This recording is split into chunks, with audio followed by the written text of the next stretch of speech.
Hello everyone. In previous classes, we have studied about the money market instruments in an international market. In today's class, we will speak about the international debt market. So while we speak about the debt, the lending and buying transactions, there is a two type of the transactions. One type, the transaction is related to the instruments where the buyers and lenders relationship is clearly mentioned, and those instruments have the secondary market. And another type is from usually the institutions like a bank, non-banking financial institutions and all, where the loan doesn't have the secondary market, and the relationship which is there will be in the bonds itself. Okay, bonds means it's a loan certificate, that's it.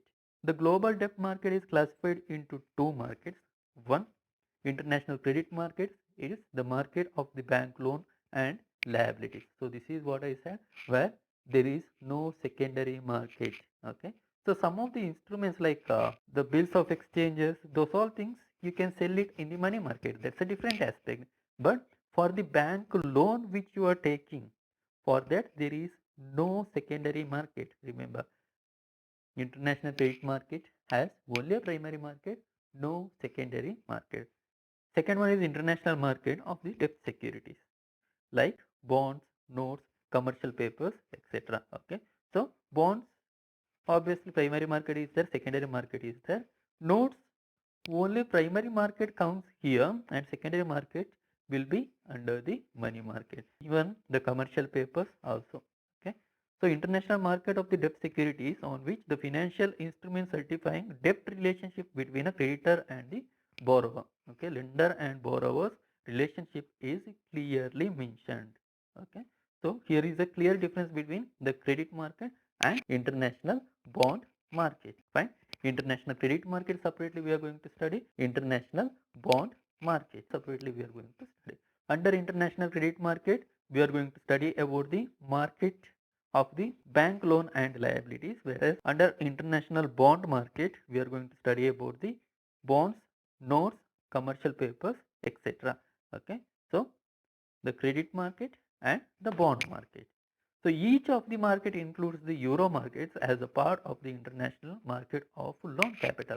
So what is euro market? We are going to study little bit later under the international bond market itself. Fine.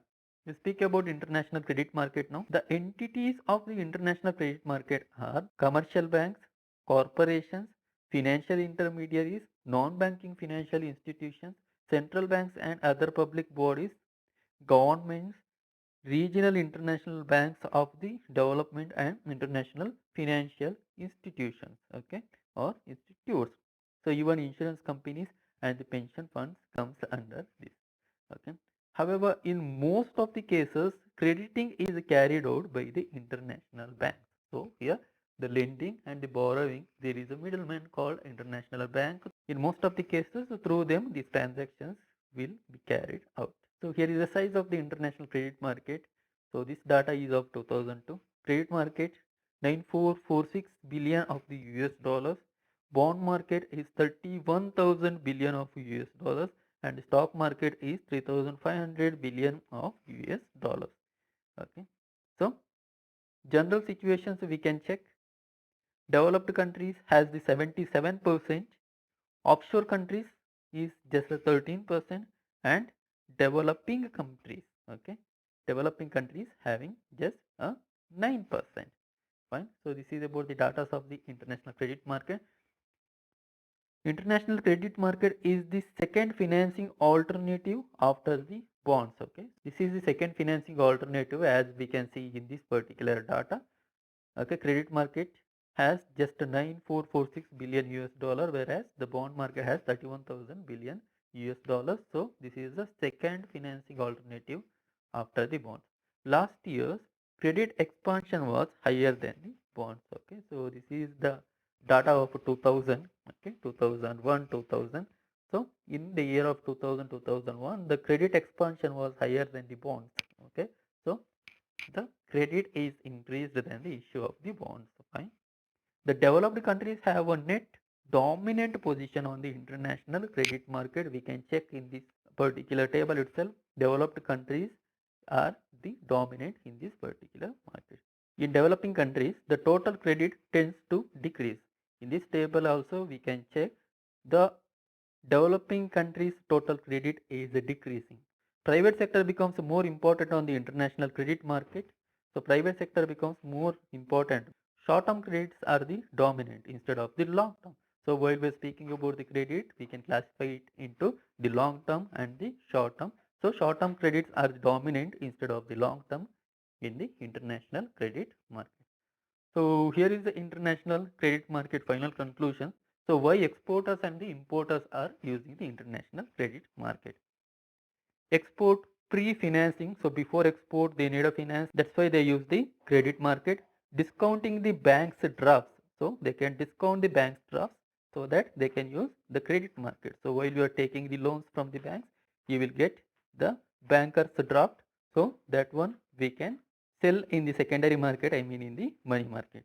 Then credit transfer, we can transfer the credit if we have taken the loans. Okay, so even as an exporter we are giving the loans or the credit transactions, right?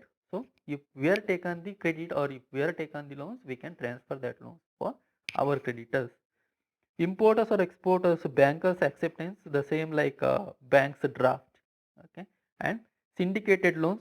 Syndicated loans are the loans taken by the group of the person. Fine. Then euro credits. So if any company needs the loans in the euro, then that is called as euro credits. Then sellers credits. So this is one type of the loan. Okay, and back-to-back loans. So back-to-back loans means once the loan is cleared, once again taking the loans. Okay, parallel loans and factoring. So factoring is nothing but discounting the bills receivable. Okay, and forfeiting, it's nothing but the cancelling. Okay, then line of the credit, this is for importers. So importers, if they need a small amount of the credit, also they can take the credit under the credit market. That is what called as the line of credit. Okay, you can take the loan as much as the small amount you want. Okay, revolving the credit arrangements. So the credit arrangements, what is there, and this is like a cycle. Okay, so revolving or renewing the credit arrangements, for that they use the international credit market. Bankers acceptance, you know about this. So if anyone want to trade in international market, then they should give the certificate of the bankers acceptance. If the bank is accepted for the transactions in the international market only, they can trade in the international market, or else it's not possible. Then syndicated loans, as I said, the loan of the group of lenders, and euro credits, the credits in the euro currency, and buyer's credit, and back-to-back loans, parallel loans we have already studied, and the leasing. Okay, so that's it about the international credit market. In next class we are going to study about the international bond market.